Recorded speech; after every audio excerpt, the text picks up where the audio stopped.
Saturday evening அப்பா, அம்மாவ கூட்டிட்டு லவ் லேக் தான் போயிருந்தோம். துபாய்ல சம்மர் ஸ்டார்ட் ஆனதுனால ஈவ்னிங் ஒரு 4:30 போல தான் வீட்ல இருந்தே கிளம்பியிருந்தோம். லவ் லேக்கோட டாப் வியூ பார்த்தீங்கன்னா, இப்படிதான் இருக்கும். 2 பெரிய ஹார்ட் வந்து இன்டர் கனெக்ட் ஆயிருக்கும். அங்க ரீச் ஆன டைம்ல வெயில்லாம் கம்மியாயி சன்செட் டைமே வந்துருச்சு. இந்த பிளேஸ் எங்க இருக்குன்னு பார்த்தீங்கன்னா, சிட்டிக்குள்ள வராம கொஞ்சம் அவுட்டர்ல இருக்கும். பாலைவனம்லாம் தாண்டி நம்ம போற மாரி இருக்கும். அல் குத்ரான்ற பிளேஸ்ல தான் இது இருக்கு. இந்த கிரீன் கிராஸ் தான் டாப் வியூல இருந்து பார்க்கும்போது ஹார்ட் ஷேப்ல ஹைலைட்டடா தெரியும். அது மட்டும் இல்லாம இது நேச்சுரல் லேக் கிடையாது. இது வந்து மேன் மேட் லேக் தான். நாங்க அடிக்கடி இந்த இடத்துக்கு வருவோம். ஏன்னா, இங்க ரொம்ப காமா இருக்கும். ரொம்ப பிளசன்ட்டா இருக்கும். ஒரு ஈவ்னிங் ஸ்பெண்ட் பண்றதுக்கு இந்த பிளேஸ் வந்து ஒரு நல்ல சாய்ஸ். இந்த வீடியோ எடுக்கும்போது நல்ல வெளிச்சமா இருந்துச்சு. ஒரு 5 நிமிஷம் கழிச்சு பார்த்தீங்கன்னா, அப்படியே சன் செட் ஆகி அந்த இடமே இருட்டாயிடுச்சு. இந்த லேக்க சுத்தி வரணும்னா எப்படியும் 1லேருந்து 1 1/2 மணி நேரம் கிட்ட ஆகுங்க. ஃபுல்லா லேக்க வந்து சுத்தி வரதுக்கு இந்த டைம் எடுத்துக்கும்.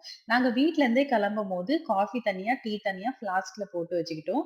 இது இல்லாம கடையில வந்து சாண்ட்விச், பஜ்ஜி, போண்டாலாம் வாங்கிட்டு போயிட்டோம். நாங்க போயிருக்கிற நேரம் நெறைய பேர் பார்பிக்யூ செட் எல்லாம் போட்டு நைட் ஸ்டே பண்ற மாரி டென்ட் எல்லாம் போட்டிருந்தாங்க.